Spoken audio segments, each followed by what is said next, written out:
Well, g'day everyone and welcome back, or welcome if you're new. My name's Deb and this is my channel DB Designs and Sewing Australia. And today I'm going to be talking to you about the Taika blouse dress by Named Patterns. Now I made this in a fabric that I got from the Dahlia Sewciety bespoke box, and the bespoke box was called Boho Goddess. So here's the dress, and I will insert photos.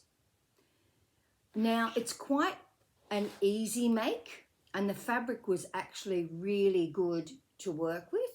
I was a bit worried that it would fray a lot, but it didn't. So it's just all stitched and overlocked, and at the front I've put wooden buttons on. I just had them in my stash because I think I needed 10 of them. So I had to find some buttons that I had a great deal of. This pattern did use practically the whole 2.5 meters of fabric. And this is the line drawing of the dress. Now it's a little bit deceiving with this dress, with the sleeves. I just assumed they were going to be puff sleeves, but they're not. And I can even see that on the image on the front cover. Even though they have elastic in the bottom part of the cuff, they are not puff sleeves. They're like a straight sleeve with an elastic in the bottom. So I won't say that I was disappointed in the sleeves. It's just not what I expected. They look fine, they fit fine. It's actually a really good fit. I'll insert some photos. And as I said, the fabric was lovely to work with. I've just put a couple of labels in there, and this one says made with love. Okay, I think that's something else I got from one of Kristen's boxes from the Dahlia Sewciety before as well. So with the pattern, I did have to play a bit of pattern Tetris to get it out of the fabric. There's actually quite a lot of pattern pieces, and I made the size 44, and I did that based on my measurements, and it certainly is quite a fitted dress. Now I didn't put buttonholes and in it. I stitched the front closed because even if your dress is loose, it tends to gape. So I prefer things sewn up, and I can easily get it on over my head. Now with the interfacing, it said that you could either do, for the front bands, you could interface half of it and not the other half. So not one side of the band and not the other side, but an actual half of the band. You can see in that image there, the one on the outside edge, that they've only put interfacing on half the band. Well, because my fabric was 100% viscose crepe and quite lightweight, I decided that I would put it, the whole bands, the full bands on both are interfaced. And so it actually makes quite a narrow band. See the band there, it's quite a busy fabric, and it came together and it feels quite stable, but it's not tight. The only thing I would do next time is I would probably cut the bands a little bit longer, because once you've interfaced them, and I block interface, once I interfaced them, I found that the bands were a tiny bit shorter than the dress that I was sewing it to. So I'd probably make the bands a little bit longer so I can do the hem finish the way I wanted to. But as it was, the dress is actually really, really long, and so I was able to take it up one more turn. So 1 more centimetre I needed to do the hem the way I wanted to do it. I'm not sure how they said to do it. I see they have the bands going all the way down to the bottom, which is how I was going to do it. So I do it by just turning it right sides together with the band joined on, sewing a seam, then turning it back out the right way and pushing out the point, and then folding under the hem and hemming it that way. I think it gives a much nicer, neater finish on the edge. So then you end up with that as your bottom edge and bottom corner, and the hem's just turned under like that, and so it's coming straight out of there. So I actually had to turn over an extra centimetre, I think the hem was, to be able to do that, because I didn't have enough of the band fabric to even sew the small section that I needed. So next time I would probably make the band probably 2 centimetres longer, because you can always cut it off. And the band's the same width all the way down. There was no worries with that.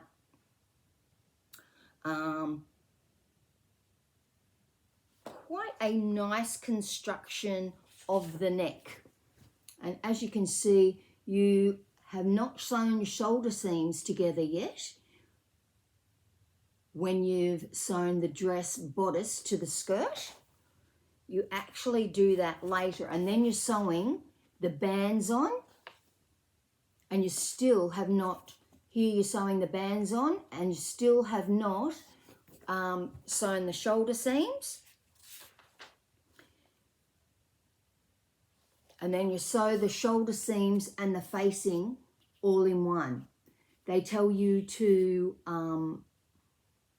pin your shoulders and then to pin your facing in. Well, I actually didn't do that. I pinned my shoulders, just did a tacking stitch to hold them in place, so I knew that they would be in the right spot, and then actually tacked on my facing, so that, because you've got to get the corner of the facing in exactly the right spot so that you can get a really good smooth edge. So I wanted to make sure that section there was lined up perfectly, so it would give me a great neck edge. I didn't want any tiny bits jutting out, and by tacking it in place, that really solved that problem, because things can shift when you're pinning it. So overall, I really like the dress. I probably don't like it as much as the Armadale dress by Style Arc. I think the Armadale dress might have a bit more flare in the skirt part and be not as fitted in the skirt, because I still think that, you know, you can see you've got a pot stomach in it. So that's probably the only negative thing about that. But I will wear this dress, and when I put it on to take photos, my husband goes, "Oh, that's a lovely dress. You look really nice in that." So different than the type of colours I usually wear, because I usually wear things that are really bright. But overall, I have really liked this pattern, and the fabric, even though it's 100% viscose crepe, it is actually very easy to sew with, because I sewed something else in viscose crepe, which was my patina blouse in this fabric here, and it frayed a lot more than this fabric here. So this Boho Goddess fabric, actually really nice. And I don't know that I would put the elastic in the sleeves. I know that's what makes it look boho, and that's one of the reasons why I chose that pattern, because I knew that I'd be using this fabric for it. And the inside of the sleeves are a big turnover. So big turnover, and then you create your own casing for the elastic. And that's why I thought it was going to be puff, because when you see it on, it's highly unlikely that you're going to get to see the inside of the sleeve hem, because it's not really flared or puffy. So it's not a puff sleeve at all, but as you can see from the image that the model's wearing, hers are not puffed either. It's just an elasticated cuff on the sleeve. So all in all, a very nice sew. It probably took me, cutting out probably took longer because I did make up my pattern out of tissue paper so that I have not cut up that pattern that I purchased.